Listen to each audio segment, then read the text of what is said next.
We can do everything all together. Ready or not, here we go. We're all here, so let's start the show. This is the place to be, right here with you and me. Let's meet somebody new. Come and be inspired. The only thing required is to learn and have fun too. Experiment with us, in you we can trust. To live that streaming life, there's no need to be scared, as long as you're prepared. Start the stream and feel alive. Your adventure is starting. Nothing compares to streaming. This is the place to be, right here with you and me. Let's meet somebody new. Come and be inspired. The only thing required is to learn and have fun too. Experiment with us, in you we can trust. To live that streaming life, there's no need to be scared, as long as you're prepared. Start the stream and feel alive.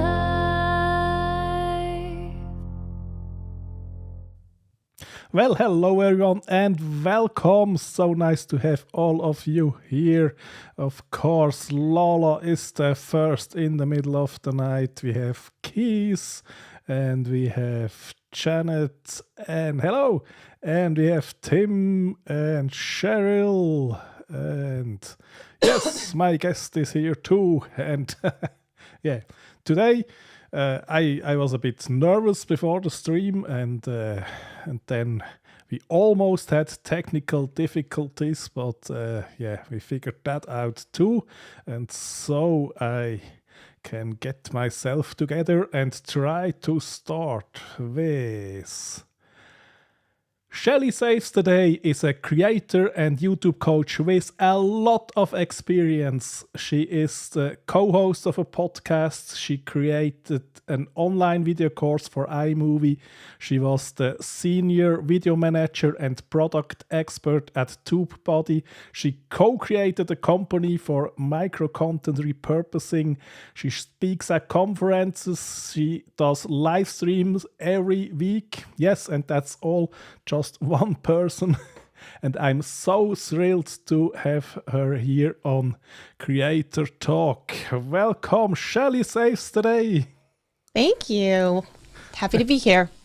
It's so great. And I learned a much easier way for the future to contact guests. I almost felt like a stalker with you because I was thinking, where could I contact her? And then I connected on LinkedIn, and just yesterday I found that I should have used desktop instead of mobile YouTube, and there would have been a mail address to contact you.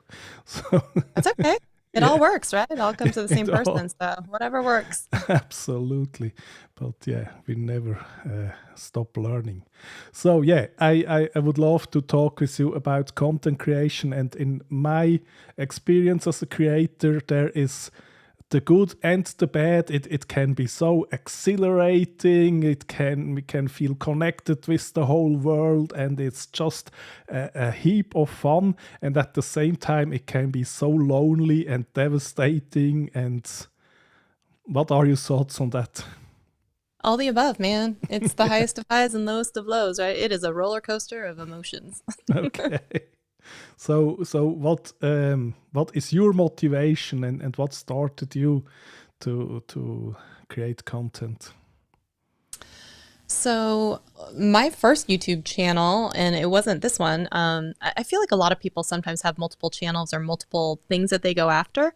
And so I am no different. I had a channel with, actually even before that. So I had a channel.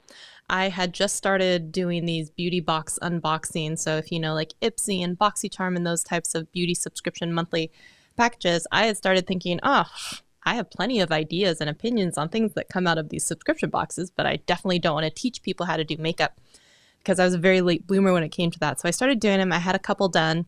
And then I told my friend when I was over for dinner one night, I was like, oh my gosh, I'm kind of starting a YouTube channel, as we kind of do. And we're like, we're not telling a lot of people. But I told her, and she's like, oh my gosh, that sounds so fun. We should do it together.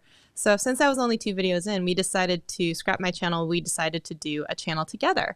And so we had a channel together for about a year, and we were doing beauty unboxings and just all kinds of fun like challenges and stuff in the beauty sphere.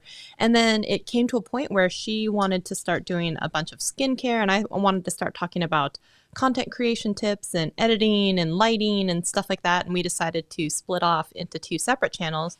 And that's when Shelly Saves the Day was born. And it really came from this place of one wanting to, well, if we back up, the first channel was really like, everyone is doing this and I can do this just as well, probably. Not as like the big ones, but like you see plenty of not great videos out there. I'm like, I can at least do that. So I started a channel too.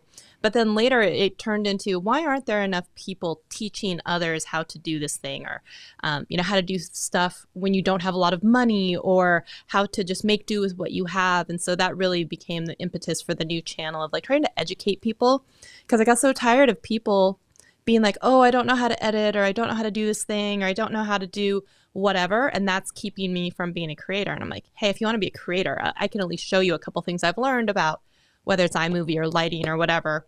And it was kind of like if I show you this, will you shut up and actually start creating videos? And so that's really where it came from for the second channel. I wanted to help people. Yeah, that's such a great thing. And yeah, it is something we do to ourselves. We find so many reasons to not create content. Yeah. And we use all those excuses to hold ourselves back. Absolutely. And so that became your mission to say, okay, I'll show you, and then you do it. And exactly. Okay. And like, if we take away that excuse, that obstacle, then you either have to put up or shut up, right? And it really just became like, are you about it, or are you just talking about it? Yeah, and once you have this course set, you have to go where you tell others to go, and then show up and do it yourself, and so just keeps going. Yeah, and so it is worth it at the end to create content. It is more fun than stress at the end. Or would you agree? Yeah. And I feel like a lot of people, they just have all these regrets. Oh gosh, I wish I, would have started this YouTube channel. Or I wish most of the people, when they start to become creators, they always have this like, oh, I wish I wouldn't have waited so long. And on the other side of it, you're always waiting for like, oh, once I drop 10 pounds, I'm going to do this. Or, once I have a dedicated filming space, or, oh, once I get a better camera, or and a lot of people will say like, hey, I didn't lose the 10 pounds. If I'd been waiting to lose the 10 pounds, I would have never started a YouTube channel. I would not have 500 videos out or something like that, because I never lost the 10 pounds. And that's fine. And sometimes, it just goes back to start where you are, use what you have. And when you learn better and know better, then you eventually do better. Absolutely. And so what we're already a bit into that, but what is the best way to really start and become a content creator? A lot of people don't even realize they are content creators. You're FaceTiming with your family and you're doing Zoom calls at work. And so technically, if you're recording that Zoom call, that's content. When you're creating these short videos that you're sending to your friend, like, can you believe what happened? That's like an Instagram story, or, something else like that. So people create content all the time. They just don't bother calling it content. And so what I'm trying to tell people is like, we then put content on this pedestal of like, oh my gosh, it has to be blank and blank. It has to fit into these parameters. And a lot of the time it really doesn't. So if you really kind of just like put aside this idea of what you think this quality needs to be bar wise, and you just kind of say, this is where I'm at, this is what I can show you, and this is, for the person who needs to hear it, it really is the simplest way to get started. And so for a lot of people, it's going to be, a lot of the time, it's going to be search-based or tutorial content. Like, I learned this thing, I'm going to show you how I did this thing, if you want to also learn this thing. And it's a really easy way to do it. Or it's opinion-based, like, I saw this thing on TV. I'm reacting to it because I think that Olivia is the best character on Scandal, or I think that Fitz was the worst president ever, and here's why. And it's just an opinion piece, right? Based on a reaction of something that you saw. So if you do that and you just record yourself doing it and put it out, it's content. It's all content. It's all content, yeah. And then just start and keep going. And yeah, there we have Anna in the chat. And by the way, happy birthday, Anna. What are you doing here? What are you doing here in the chat instead of celebrating? But yeah, you get your question answered for the birthday. So Anna wants to know, what would you say is the secret sauce for consistency? For a lot of people, it can be the excuse of your scheduling gets in the way. So if you can batch content, for a lot of females especially, and I'm not talking all females, but some, where they really start to get self-conscious about, oh, I don't look a certain way. So the easiest thing I would say is, if you already are made up, don't waste the hair and makeup and whatnot. Just shoot 2 or 3 videos, and then, you know, you can sit back later and edit them as needed. But if you already have that content in the can, and also then you can schedule it out, it becomes really easy to do things like go on vacation, or when your kid gets sick, or, you know, you're not going to be able to meet a deadline, or whatever else it is. That stress is relieved when you already have maybe 1 or 2 that are in the can, and you have a couple of videos.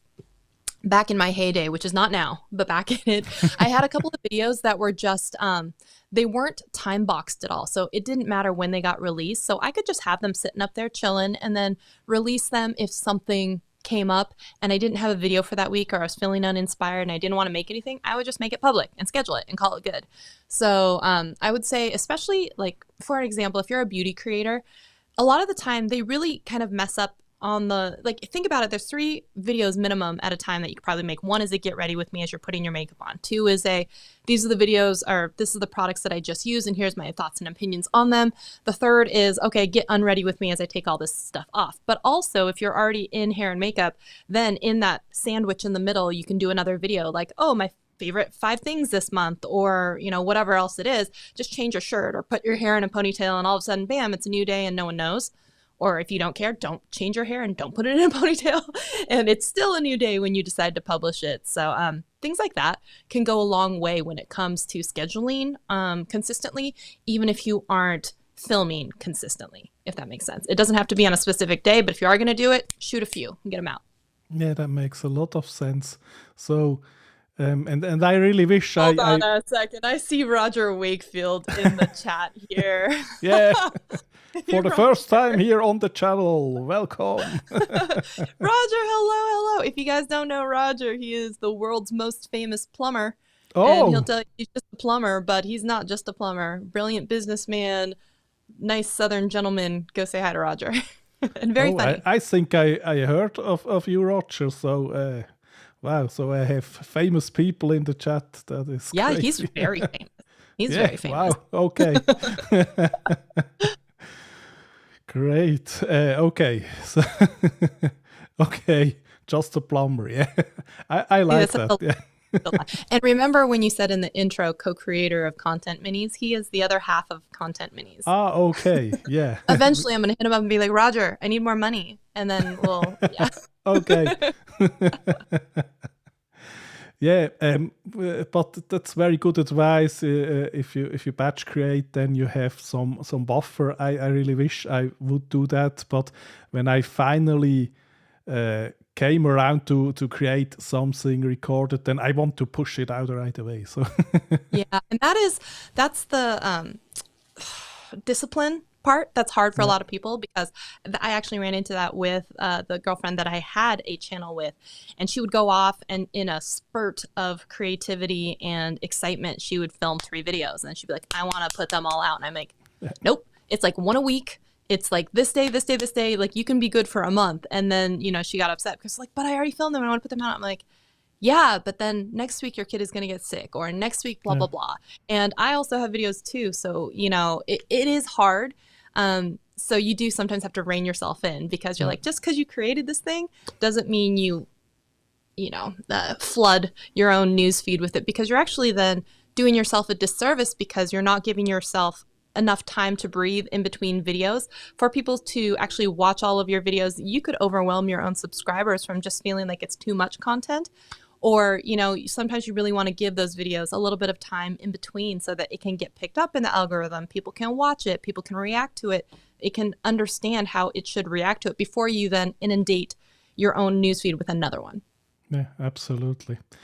And you mentioned for women it's with the makeup and everything. So I Some think women don't care. You can come see okay. me on my live streams now. I'm just like, don't care. But at least for you, I took a shower and tried a little. Oh, yeah. No need for me, but okay. But is it in general harder in this business for women? Yes. Yes. End of sentence. End of Okay. answer. I think, yes, it is harder for women because we have this unmeetable expectation that's already out there before we even say anything based on what we look like. So I feel bad sometimes for, like iJustine, one of the most brilliant and talented tech reviewers, but people always have things to say about her hair, about her makeup, about whatever she's wearing. And it is an interesting study because there was a newscaster who did a study where he wore the same outfit for 30 days in a row just to see if he would get a comment from anyone about how he was recycling outfits. And he did not get a single comment in 30 days, but his co-anchor, the amount of emails that she got about what she was wearing, how she was dressed, what she looked like, it was just astronomically higher. And so, yeah, it's unfair, but it's a thing and we deal with it and we move on. And, there are probably some inequities when it comes to the opposite side. And we don't have to get into it, but yeah, it is a thing. And so you either have to embrace it, roll with it, ignore it, block it, decide what you want to do with it, but it's going to happen. Okay. Just it is not fair, but It's one of those, it is what it is. Okay. Yeah. It is what you make of it. Yeah, and maybe one thing more very especially have to say, don't let it stop yourself. Yeah. Else the people who If they're not who are paying your bills, unfair. don't pay them any mind. It's kind of the way you think about it. Because Okay. if you don't care about their opinion, then it can't necessarily hurt you as bad as they would like to intend. So you can filter your words, you can block them, you can respond back to them cheekily, which I have done in the past before, which has gotten me into some trouble because I can't control my mouth sometimes. Or you can just be like, hey, these aren't my people, and that's fine. Yeah, and that then applies to everything we do online. And yeah, I heard somewhere 10% of people by default will really love you, and 10% of people will hate you. And let those go. Yeah, Middle. yeah, exactly. Yep.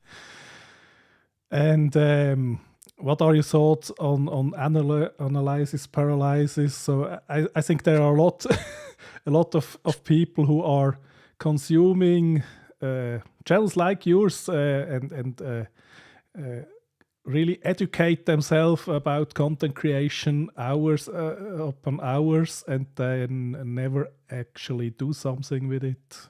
What would you say there? There's so many people who just kind of sits on their butts because they either get confused or paralyzed by what they're seeing in these graphs.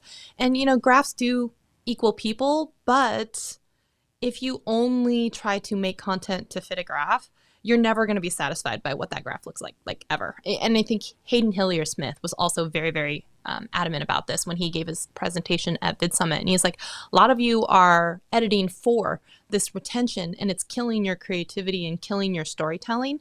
So I think another thing that happens, you get too obsessed with the analytics too soon. If you only have 2 videos and you only have 100 views on them, and I say only 100 because triple digits just seems for some people like, oh my gosh, I'll never get that, or it's just like nothing, which is funny. It's all relative when you get to like someone of Roger's size. He would probably be upset if it doesn't have 10,000 or more. I would be upset if it doesn't have 100 or more.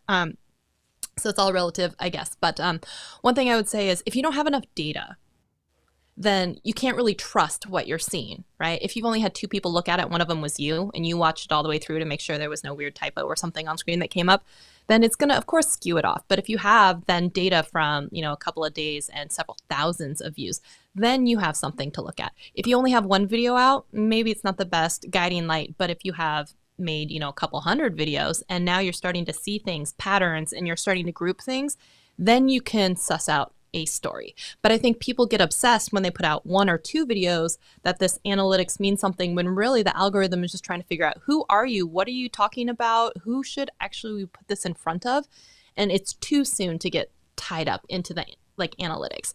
And so you could almost put your blinders on and just, for the first few videos, just get them out. Just get them out and start seeing how people react to it. That's what I would start looking at. Yeah, fantastic. And I'm also a strong believer of you have to have some reference of what you're doing to really absorb the teachings. So if I consume educational YouTube content, that really only helps me if I already created something, and else it's just you think you understand, but you'll probably understand nothing. Well, and it's like you think you understand until you know better or you have a bigger picture, right? So when you're looking at a pixel, it's red, green, and yellow. Great. But then when you zoom out, all of a sudden it's an image on a television. You know what I mean? So it's a lot of people are just focused on getting the pixel aligned with the right amount of colors inside of it, but not realizing that when they step back 10 feet and actually look at that 10,000 foot high look, that it's really just one tiny thing inside of this big thing. Yeah, absolutely. And Anna is saying, well, where is it? Here it is. Yes, I'm in that moment. I have all these ideas, but I don't get in action. I'm stuck. I keep procrastinating. So what would I think it's probably perfectionism, where you think, hey, I need it to look this good, this special. It needs to be this, amazing thing. And the thing is, I made a video, let's say, about YouTube Shorts. The landscape of YouTube Shorts has changed dramatically year over year, sometimes month over month, when it was, no, you can't use copywritten music. Yes, you can, but only 15 seconds. Yes, you can, but now 60 seconds. But you can't monetize it unless it's in these types of feeds. But now you can monetize it as long as you're doing a rev split. So even all of this information, if I waited for something to be correct, it would just never come out, just like waiting to start a channel when I lose 10 pounds, because most of the time that doesn't happen.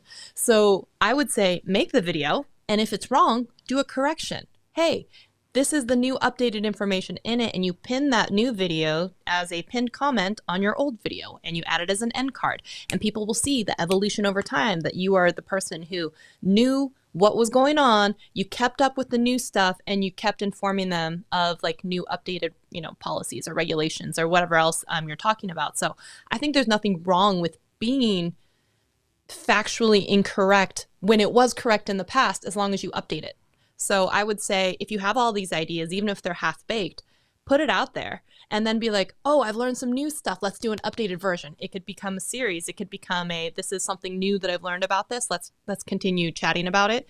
But I think that just people, they don't want to be perceived as wrong. They don't want to be perceived as having this half-baked idea. And I would say half-baked. Put it in the oven, take it out, just get it out the door.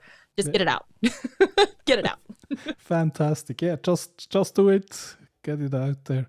Yeah, and I think that is the magic of live streaming. I schedule it, and then I have to go, and each time I think, okay, I should prepare something more, but no, it's the time to do it.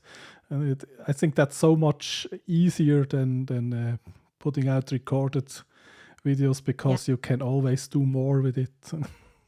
Lorne Michaels was, told to have said, and he's the producer / owner, I guess you would say, of Saturday Night Live. He's like, the show doesn't go on because it's ready. The show goes on because it's 11:30.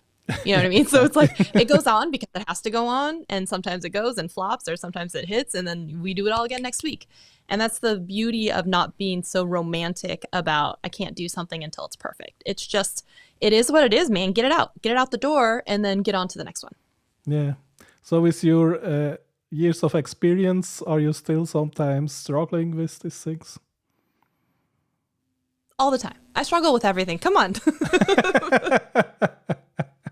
And anyone who tries to tell you they don't struggle with, they're lying. They have an entire team that does it. All they do is show up and try and repeat some lines. But everyone struggles with everything. Yeah, but I find it always so valuable to hear that, because people see you or someone like you, and they think, okay, she got it all figured out. I only wish it was that easy for me, and I I think don't it think so. Marcus, helps. first of all, you made me cry on a live stream. Like my life was falling apart a couple weeks ago. So Yeah, like, yeah, I'm not, I'll show it all. So, yeah, and I feel like more people should because everyone like has this idea that like once they hit some milestone or something happens, like their life is going to be, it's just more problems, sometimes more money, more problems, or more staff, more problems, or more success, more problems. yeah. Everyone has problems. Yes, since you mentioned it, yeah, I saw you crying on the live stream, but I think That was that's not my so, best moment. yeah, but I think that's so powerful and inspiring because, yeah, you have a really bad time, and then on top of that, maybe an even worse day. And the natural inclination would be, okay, today we're not gonna do it. But then you showed up, and you not only were open about what you're going through and talking about that and crying, but you were also then going in and delivering some actual value with the tutorial, and I was, yeah, amazed. Thank you. Appreciate that. Yeah, but what gives you the power to say no? Okay, we're gonna do this. Is it just discipline, or what is it? I'd say most things are just a blip in time, even when you're feeling depressed or sad or whatever it was, I think that day I was like, oh, I'd lost a client or two. And guess what? In the next week, by the next week update, I got a new client. And so like just realizing sometimes it's okay to sit and wallow and be sad and just have that moment. And sometimes you just got to like put your big girl or boy pants on and just power through and be like, hey, I've committed to showing up and doing something or teaching something. And we're going to do that. And then when I get off this live stream, if I want to, I'll go cuddle a puppy and cry if I need to. But like, this is just not the time for that because I've already committed to doing something. So it was more like suppress your feelings or go through your feelings and deal with it later. But yeah, at that moment, I was kind of proud of myself because at some points you could probably just be like, you know what, screw this. Like I'm going to turn off this live stream. I am no good to anyone right now. But I did actually have several people reach out to me and be like, hey, I think it's really cool that you like still try to power through, or like, hey, I still learned something, and like amid the blubbering, like and it's a lesson in perseverance. And so like it's fine. And so even though it's embarrassing, I leave that live stream up because it's also a testament to myself just to be like, hey, like it's okay. You can acknowledge, you can absorb this moment. You're feeling sad right now, but you know what? Like you're certainly not alone. You're going to power through it and you're going to like learn something and you're going to be able to still share it with everyone else. So I still think it's a powerful lesson. And so that's why even while embarrassing, it's still up on the internet because it is what it is. Yeah, but yeah, that's really fantastic because I think that's so much more powerful, and you impress me a lot more with that than probably your best presentation you ever did. Because yeah. Thank you. No, it's just... Well, I think one thing that's missing sometimes online is like authenticity, genuineness, and like vulnerability. And I feel like sometimes maybe when people don't get a lot of that, or maybe they get it from people they don't expect it from, it can like sometimes resonate more.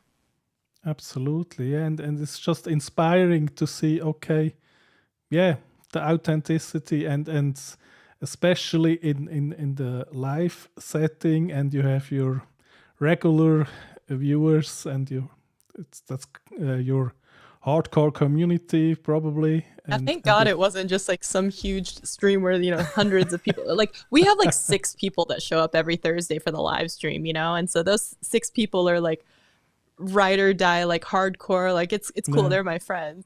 But if it had been like Absolutely. like 100 people that I don't know, I'd be like, oh, this is embarrassing.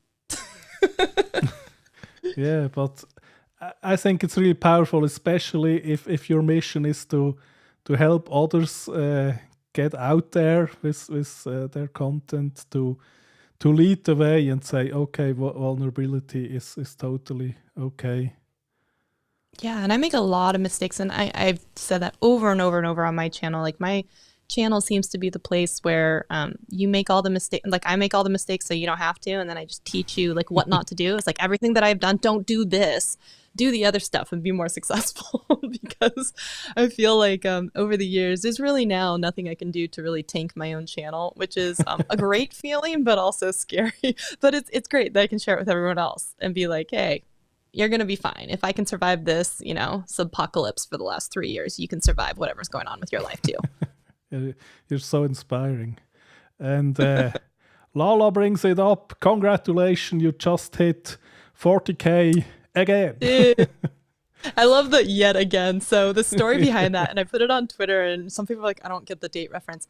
January 31st, 2022, right? So just over a year ago, last year was the first time that I hit 40,000.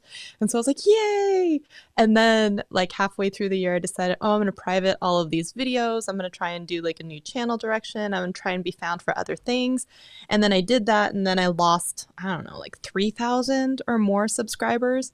And so then for the last year, I've been trying to get back to the same 40,000. So I had this goal. I was like, maybe I'll hit 40,000 by January 31st of this year. And it will be like a year in between times. So I could be like a year in time. It's like has stopped and I have not grown, but it didn't happen. It took until this, like Monday or something. But, and that's why I was like, it feels like January 31st, 2022 all over again.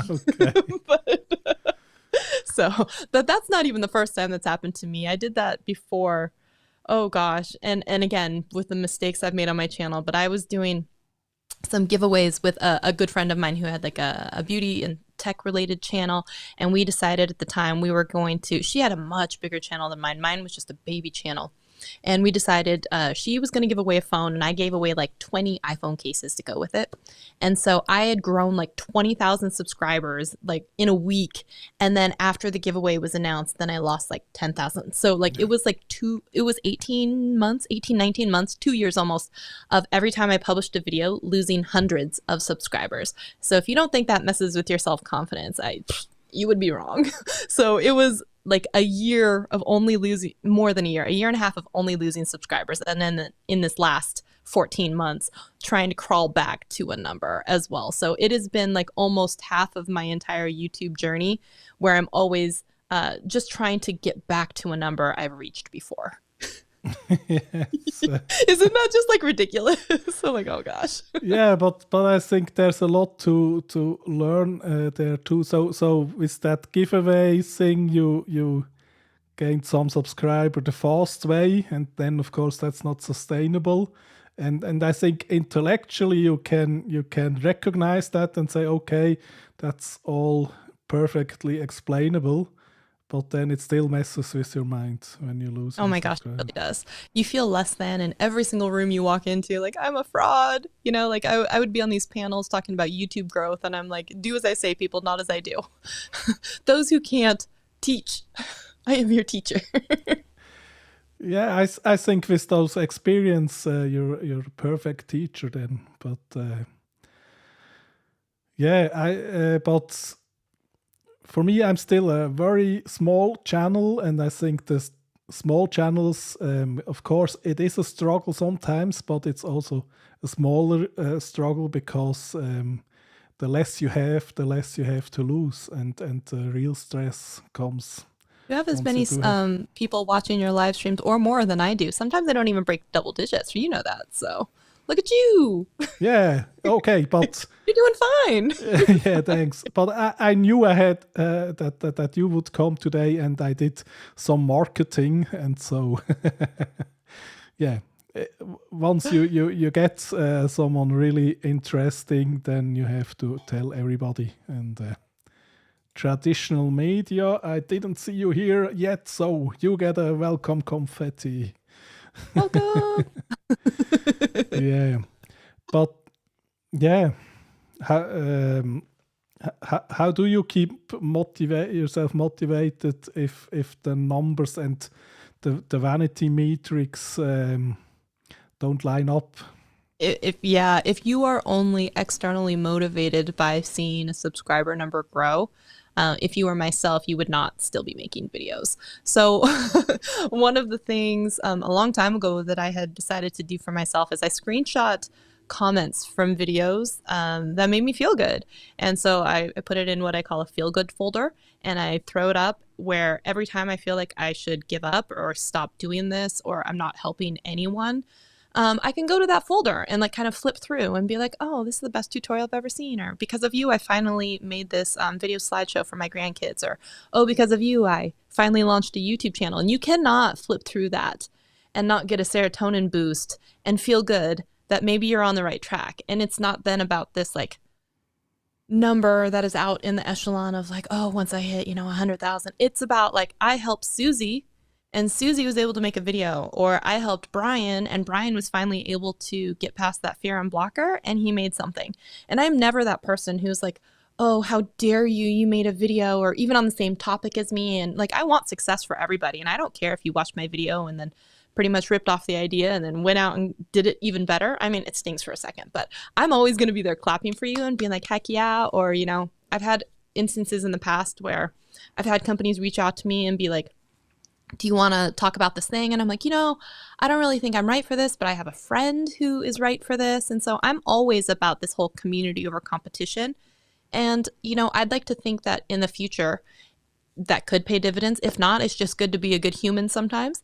But, having those relationships with other people when you feel down, when you feel like you need a pep talk, and like having that feel good folder, like that's worth a lot. And that will keep you motivated for sure. Yeah. And yeah, that really blows me away, that advice. It's so simple, but it's so powerful. Yeah, just we tend to hang on to the negative comments, but just make a folder with all the amazing comments you get. Oh, and, it's too. I do. Sometimes they make me laugh, and sometimes I just use them. I'm like, thank you for helping me add to my library of bad words. And sometimes if I'm feeling extra saucy, I toss them all into like a YouTube short or a TikTok, and I'd be like, here's my favorite comments of the week. And okay. I mean, what can you do? Yeah, so I didn't get too many mean comments, but once I put out some shorts, then they start to coming in a bit. And one thing, it's also a badge of honor that you get them. But I found if I think it's absurd what the person is saying, it can't really hurt me. I think if someone says something mean, you already tell yourself, then it can get hurtful. It does, yeah. It can, especially if they harp on something that you're insecure about. Yeah. It can be painful. So yeah, just add that to your library of blocked words. Okay, yeah, but all those mean comments that are just where I think, how does someone think about even that they can't hurt me, because it's just absurd sometimes. Then yeah, it really says so much more about them, because I don't have the time to go to people that I do or don't know's videos and tell them that they look ugly or that they're stupid or like, something like that. I think the only bad negative comment I've ever left in my history of YouTube was actually commenting on Logan Paul's Suicide Forest video. And I'm like, this is really bad. You should take this down. And they did eventually, but that's it. That's the only one. Most of the time, I'm just too busy. I'm too busy to do that. And so when I think about the people who have nothing but time to write, Shakespearean length plays on my comment wall, I'm like, wow, you have nothing going on in your life that is like super awesome and great to distract you from this. And you have to get your kicks and jollies from trying to make yourself feel superior by having other people feel worse.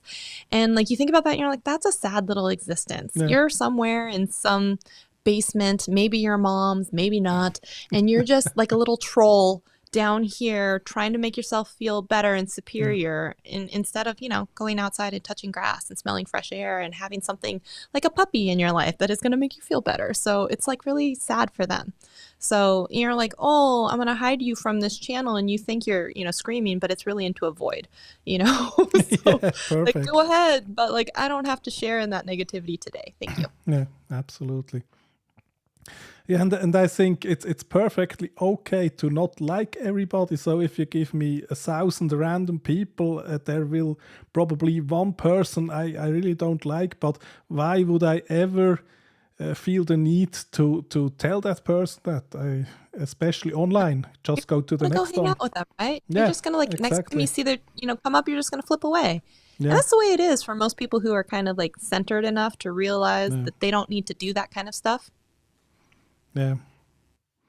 Yeah, okay, but I really will remember the folder with all the amazing comments, and then Oh my gosh, do it. Do it. yeah, and when you Do have a it. bad day, you're thinking, why am I doing that? And I don't have the energy.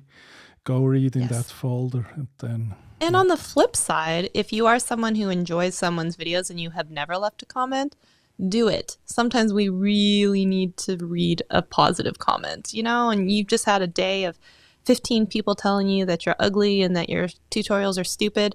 It'd be really nice to find a new one that was like, this is the best ever. So if yeah, you see it, say something.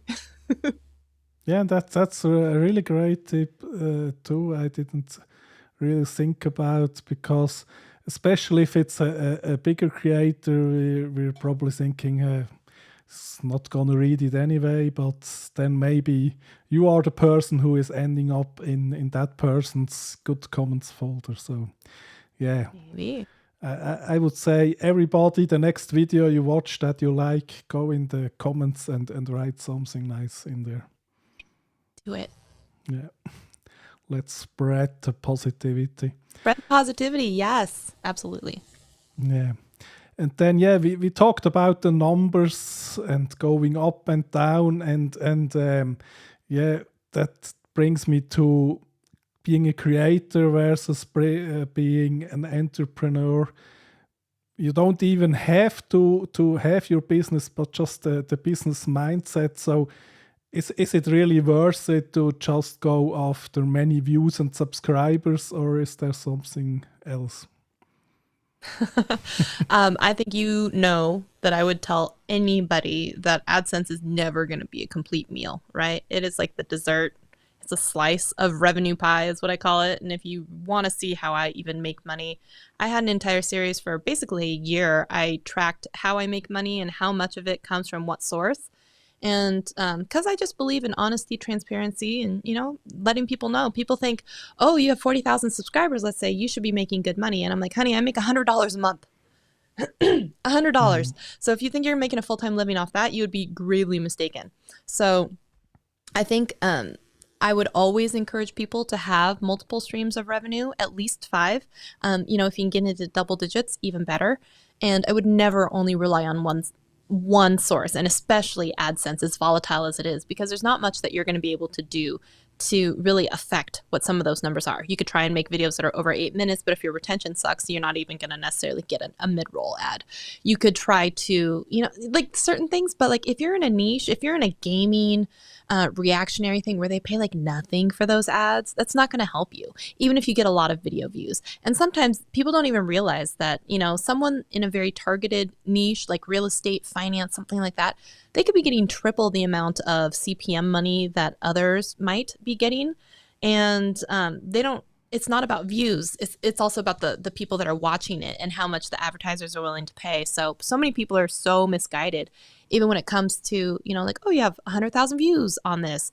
You should be making more money. And I'm like, yeah, but I have a video that's 25,000 views and it makes just as much money. It really all depends. And so I would tell people, always, you can think like an entrepreneur. You yourself are a brand, and always you're going to eventually find a way to be able to monetize something. So leave that door open. And getting qualified to get AdSense is not permission to start making money. You can start making money before you ever hit 1,000 subscribers, even if it's not through YouTube. Yeah, exactly. So I'm still on the spending money side, but it's perfectly okay. And yeah, but I think that mindset is also not just is AdSense gonna be enough, but even is the quality of views or the number of views more important, and where are the opportunities? And yeah, so you did go full-time or independent as a creator? Yes. But, it's not just from making YouTube videos, right? So I'm making videos for Amazon. I'm now doing editing services for other people. I'm doing coaching and consulting for people who are trying to do YouTube. So anyone who thinks of me and says, oh, she's making all this money from just being a full-time like content creator, just being on YouTube. No, like I said, it's $100, like $120 a month. So it's never just from YouTube. Now, YouTube affords me these opportunities for some things to get into more people's like peripheral vision, such as coaching or consulting or something like that. But it's not the money that I'm getting from YouTube for that. It's the exposure from YouTube to the person who goes to my website to pay me to do a consultation, if that makes sense. So again, it's not from YouTube, but it is also because of YouTube. Sure, absolutely. And when you did make that step, how scary was that? Very. But also one of the things is I saved up almost a year's worth of income. Like I had saved and saved and saved to try and have enough runway to not have to be in a position of desperation where you start like looking at brand deals that are a little shady for products that you maybe wouldn't have ever before because you're looking for your next like paycheck. You need that money to survive. And that was not a position that I wanted to be in, right? I wanted to be in a position where, if I brought in no money for 6 months, 7 months, 8 months, that I was still going to be able to, pay off my part of the mortgage and pay my part of the utilities and not be in that then position of desperation, which makes a lot of us do, or consider things that we wouldn't necessarily because you're just looking for that next paycheck. And so I was able to be a little bit more cautious. But you have to plan for that. If you're not willing to do that, I understand some people, they just want, the illusion is, oh, it's going to be so easy once you go full time. And there are a lot of creators right now, even personally that I know, that are actually now looking for full time or part-time jobs behind the scenes because they went full time and they don't have enough to sustain because let's say CPMs are down or, they're not getting the same sponsorships or, their Amazon sales are down. And so now they are in that position of financial discrepancy from what they need. And now they have to look around for other stuff. So it is definitely a scary thing. So I wouldn't always just advise someone to be like, do it until you probably, and I probably shouldn't have done it either, until you have enough money to either equal or be very close to what you are making at your full-time job or enough to survive at the level and quality of life that you need. So, you may have been making $100,000, but really in reality, you would survive if you were making 50 or 60, so then it would be, hey, can I make this level of money? And I always encourage people to work backwards. Like, hey, I need $6,000 a month. How do you get to that number and what slices of revenue pie percentage do you need to get there?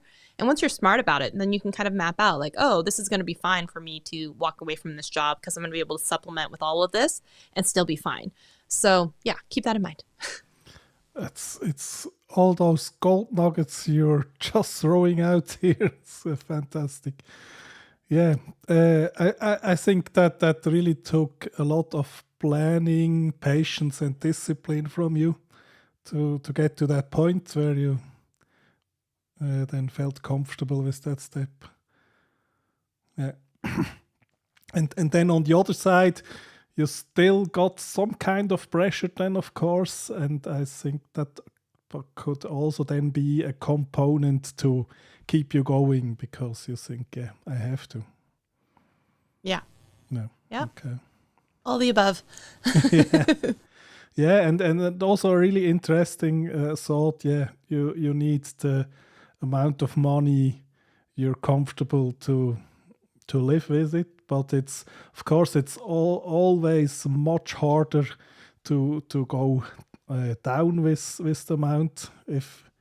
If you didn't had more before, it would all be fine, but we just get used to everything we have. So You do get used to it. And it's hard for a lot of people to realize that, something like that means you either have to spend less or make more, and usually when you try and go into full-time content creator, it's make less and so spend less. So it needs to coincide. And I think the problem comes when people they spend the same amount as much money as they had when they were working full time, let's say. And if they're not making the same amount of money or more, then they run into trouble because most of the time, your work as well was taking out taxes. They were, saving for your 401k. They were helping you with benefits. And that is not the case when you then go out independent on your own. You don't realize that you have to save at least 35% or something for the end of the year when the tax man comes. You don't realize that now you have to pay for your own insurance. And so it's not only that. So you're making less, and you're already then in this hole because you're used to a certain amount of, comfortability or security in your life when it comes to if I break my leg, it's okay because I have insurance. What happens when you then go full-time independent and you don't have insurance and you break your leg? So Yeah, okay, I see. It's never a good time to break your leg, Marcus. Okay. Yeah, I think in Switzerland it's easier to break your leg because you're insured anyway. But Yeah. but yeah, still maybe don't break it. Yeah. Yeah, maybe don't break Yeah. it. Well, okay, but on the other side, you then really could focus on just going live from the bed. No distractions. Well, I will say too that when you do become a full-time content creator, I would say the people who are most successful are the ones who still treat it like a full-time job. You get real lazy when you don't have to, let's say, punch a clock metaphorically. All of a sudden it's like, oh, I'll just sleep in until 11 and it's fine. I didn't get to film today, but I'll do it tomorrow. And I've talked about this plenty of times where I actually was more productive in my own YouTube scheduling when I was working full-time at a big tech company because I knew I only have this day that I can film these videos and this is the day that I have to edit. And when I time boxed myself like that, I was very meticulous about I have to film 2 videos today and I have to edit them and make sure that they're ready. And when you become full-time, you have a little while where you're motivated and then you just kind of start to let things slide. And then it's oh, the only thing I did this week was do a live stream, or oh, it's 2:00 in the afternoon and I haven't done anything yet. And that happens a lot. So if you don't kind of still get up with that same routine, put on real clothes, get out of pajamas. It's a thing, you have to mentally prepare yourself for working that day.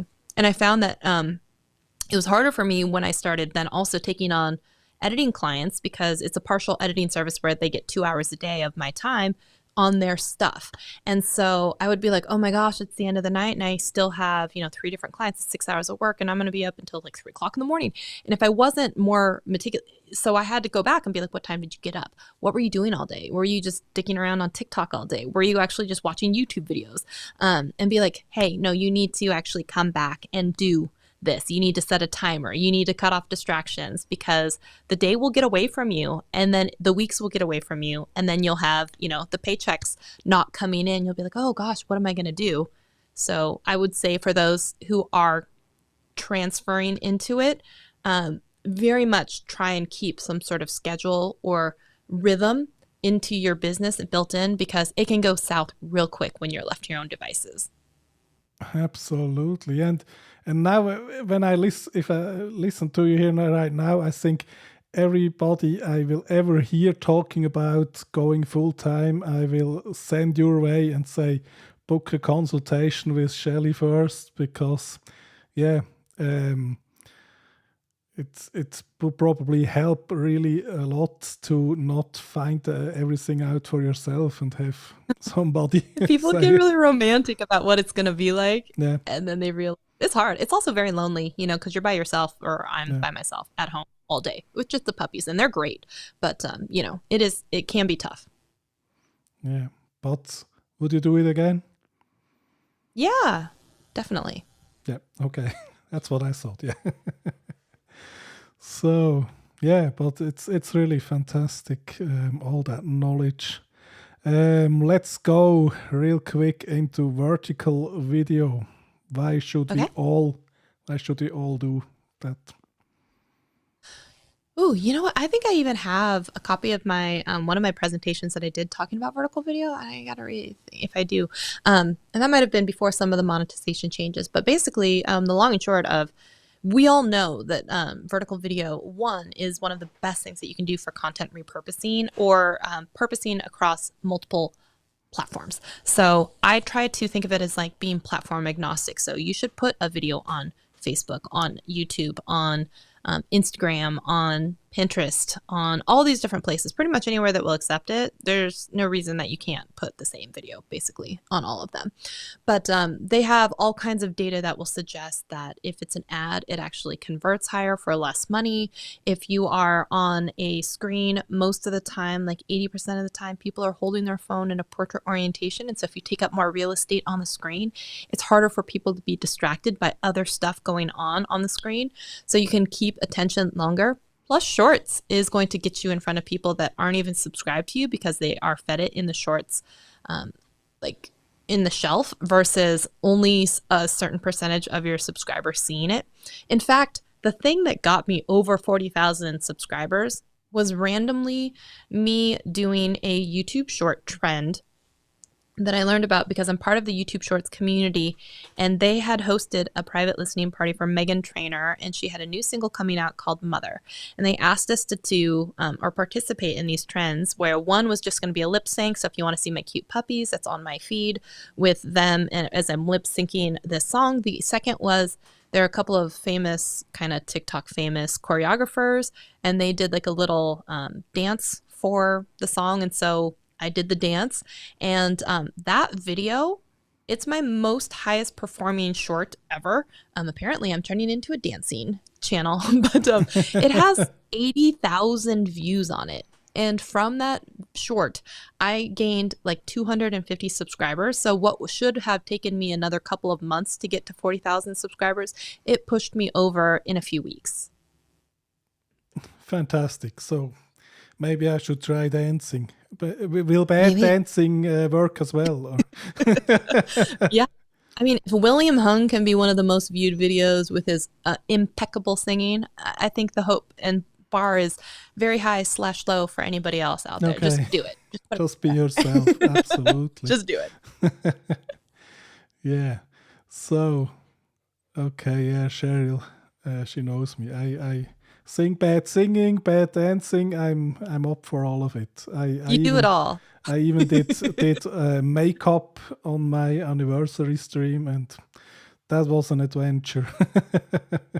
I will say one of the things I do love about TikTok, especially though, is that on my YouTube channel, I have to be somewhat in the same like bumper lanes of what the things that I typically talk about are, right? Like content creation or video editing or YouTube education. And it kind of like stays in those bounds. Yeah. But with TikTok, I just post any and everything that I want to. So sometimes I'm singing, or sometimes I'm dancing, or sometimes I'm, very infrequently I'm giving YouTube advice. But like, there is a certain freedom and flexibility because with short vertical videos is basically what I'm saying is you don't have to think a lot about the content unless you're doing huge transitions and all kinds of fun stuff. It's just a lot more fun to create. And a lot of these platforms make it really easy to create inside of them, whether that's Instagram stories and reels or TikTok. And now you can just create so easily. That bar is so low. You're encouraged to do it with a phone. Like they can't make it any simpler for people to get started. And that's why so many people have started and found success with vertical, because it just makes so much sense and it's so easy to get started. Yeah, absolutely. So people should really go and find you. You're doing live stream once a week. Yep, it'll be later today. Oh, later today. Okay, I tried to stand up, but now we caught up with daylight saving time. I had 2 weeks of it not being so late for me, but yeah, it's always really fun to hang out at Shelly Saves today. Yeah, and what I almost forgot it, but I have to know, where does this fantastic genius name come from? Oh, so the channel that I had with my friend was called Shelly and Jade. And because that was her name and my name. And then when we were deciding to break off into separate channels, I wanted to keep Shelly as part of it, but I didn't really know. And so I started like, what goes with Shelly? What goes with Shelly? And eventually I was kind of like, oh, one of the things that I was going to talk about was like buying things on sale, or, doing things for cheaper, and so like one of our videos was like how to make a ring light real cheap with like tinfoil and like stick-on lights and like different things. So I called myself the savings ninja. So I was like, Shelly Saves. And so I was like, I don't know, Shelly Saves. And I was like, no, that'll make people think it's about money and spending.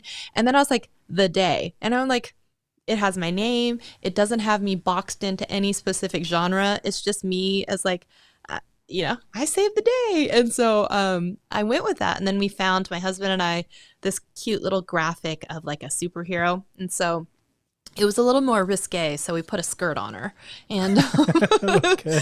and a big S on her chest like a Superman. But I'm like, that's it. That's the thing. And so we kind of went with that, and we went Shelly Saves the Day. And so that's where it came from. Okay, great. Yeah, and this intro graphic, I have a complaint about it. Every time I watch you on the iPads, I always think my iPad is really dirty because it has some texture on the image. So You're welcome. you get me every time. So no, but I think the name is genius, and it just encompasses what you're doing. You're really are this kind of superhero who comes in and tells everybody, yeah, that is what you have to do, and look how I deal with it, and yeah.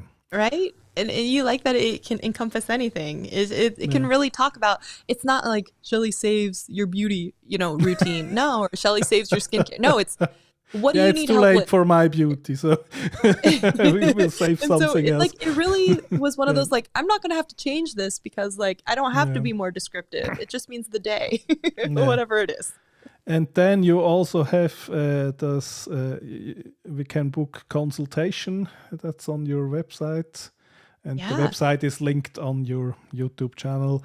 And then for people who already have more successful channels than mine, I have still to do it myself. But you also offer this repurposing where people can give you live streams and other things, and you make little content snippets out of it. So everybody who is interested in that, go check it out. And yeah, Shelly is a wealth of knowledge and positivity. And if you have the time, come later and hang out in her live stream. And Yeah, we do it every Thursday, 5:30.